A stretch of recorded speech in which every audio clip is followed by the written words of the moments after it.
লাথি মারছো কেন? তৃণমূল জবাব দাও। যখন যে সরকারি ক্ষমতায় থাকছো টাকা নিয়ে হকারদের বসাচ্ছ আর হকারদের পেটে লাথি মারছো কেন? জবাব দাও। হকার উচ্ছেদের বিরোধিতা করে ডেপুটেশন। হকার জোন না করেই হকার উচ্ছেদের বিরোধিতা করে কয়েক দফার দাবি জানিয়ে বিক্ষোভ সমাবেশ। পাশাপাশি ডেপুটেশন দেওয়া হয় এসইউসিআই বর্ধমান শহর লোকাল কমিটির তরফে বর্ধমান উত্তর মহকুমা শাসকের কাছে। গরিব হকারদের স্বার্থে প্রশাসন যাতে উপযুক্ত পদক্ষেপ গ্রহণ করে তার আবেদন রাখা হয় এসইউসিআই শহর বর্ধমান লোকাল কমিটির তরফে। তাদের দাবিগুলি ছিল, বিকল্প ব্যবস্থা না করে হকার উচ্ছেদ করা যাবে না, অবিলম্বে হকার জোন করতে হবে, সমস্ত হকারদের পরিচয়পত্র দিতে হবে, টাউন ভেন্ডিং কমিটিতে সমস্ত হকার সংগঠন ও কেন্দ্রীয় ট্রেড ইউনিয়নগুলির প্রতিনিধি রাখতে হবে, 2014 সালের জাতীয় হকার আইন লাগু করতে হবে সহ অন্যান্য আরও কিছু দাবি। এসইউসিআই বর্ধমান শহর লোকাল কমিটির সদস্য ঝর্ণা পাল বলেন, আমরা কয়েক দফা দাবি জানিয়ে বর্ধমান উত্তর মহকুমা শাসকের কাছে ডেপুটেশন দিলাম। ভোটের এক মাস পেরোতে না পেরোতেই গরিব হকারদের যেভাবে নির্বিচারে উচ্ছেদ করা হচ্ছে তার বিরুদ্ধে আমরা বিক্ষোভ দেখিয়েছি। আমাদের অনুরোধে মঙ্গলবার হকার উচ্ছেদ বন্ধ করা হয়েছে। আপাতত স্থগিত থাকছে হকার উচ্ছেদ। আমরা আশা রাখব নিশ্চয়ই প্রশাসন সব দিক বিচার বিবেচনা করে হকার উচ্ছেদ কর্মসূচি করবে। ব্যুরো রিপোর্ট, আমাদের টিভি।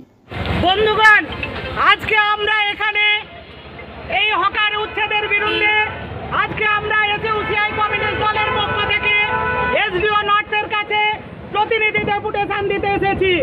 আপনারা জানেন যে এখনো পর্যন্ত আজ এক মাস কাটেনি দেশের পৃথিবীর মধ্যে সবথেকে এসইউসিআই কমিউনিস্ট দলের বর্ধমান শহর লোকাল কমিটির পক্ষ থেকে বর্ধমান শহর উত্তর মহকুমা শাসকের কাছে বিক্ষোভ দেখালাম এবং ডেপুটেশন দিলাম যে আজকে যে নির্বিচারে ভোটের এক মাস পেরোতে না পেরোতে আর লক্ষ লক্ষ গরিব মানুষকে আজকে যারা হকারি করে নিজেদের জীবন জীবিকা রোজগার করছে তাদেরকে নির্বিচারে আজকে উচ্ছেদ করা যে চলছে এবং সারা রাজ্যের সাথেও বর্ধমান শহরেও যে শুরু হয়েছে তার বিরুদ্ধেই আজকে আমরা বিক্ষোভ দেখিয়েছি এবং আমরা এসডিওর সাথে কথা বলেছি এবং তিনি কার্যত স্বীকার করেই নিয়েছেন যে বিনা নোটিশেই এভাবে উচ্ছেদ অভিযান চলছিল এবং আজকে যে উচ্ছেদ অভিযান ছিল সেটা বন্ধ রেখেছেন এবং হকারদের দাবি মেনে এবং আমাদের দল সহ সমস্ত শুভবুদ্ধি সম্পন্ন মানুষ যারা চাইছেন না যে যারা সৎভাবে জীবিকা নির্বাহ করছে তাদের ক্ষেত্রে প্রশাসন বিকল্প ব্যবস্থা না করে বা সুস্থ একটা মীমাংসা না করে এইভাবে তাদের জীবন জীবিকা ছিঁড়ে নেওয়া সেটা কার্যত করতে অন্যায় এবং এটাকে আপাতত স্থগিত তারা ঘোষণা করছেন আজকে, সেটা আমাদেরকে আশ্বস্ত করেছে। আপনাকে বিক্ষোভ দেখিয়েছিলেন? হ্যাঁ, আমরা বিক্ষোভ দেখিয়েছি। আমরা বলেছি যে হকাররা নিজেদের ইচ্ছায় বসেনি। আজকে একদিকে যেমন কর্মসংস্থানের অভাব, অন্যদিকে আজকে শাসক দলের নেতাদের প্রত্যক্ষ এবং পরোক্ষ মদতেই আজকে হকাররা বসেছে, যেক্ষেত্রে সাধারণ মানুষের একটু যানজট, সাধারণ মানুষের অসুবিধা এটা হচ্ছেও, কিন্তু পাশাপাশি আজকে এরা তো করছে হকারির মাধ্যমে চুরি চামারির মধ্যে তো নয়, একটা সৎভাবে জীবিকা নির্বাহ করছে। তাদের কাছে বিনা নোটিশে আজকে বুলডোজার দিয়ে তাদেরকে তুলে দেওয়া হচ্ছে।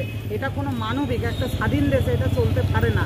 তাই সরকার প্রশাসন একটা নির্দিষ্ট ব্যবস্থা করুক এবং সেই ব্যবস্থা যতদিন না হচ্ছে ততদিন পর্যন্ত শহরে যেন হকার উচ্ছেদ বন্ধ থাকে, এই দাবি কার্যত তারা মেনে নিয়েছেন এবং সেটা আজকে কিছুক্ষণের মধ্যেই তারা প্রশাসনিকভাবে সেটা ঘোষণা করবেন। আপনার নাম আর পরিচয়? ঝর্ণা পাল, এসইউসিআই কমিউনিস্ট বর্ধমান শহর লোকাল কমিটির সদস্য। যে আমাদের ডেপুটেশনের খবর সেটা আমরা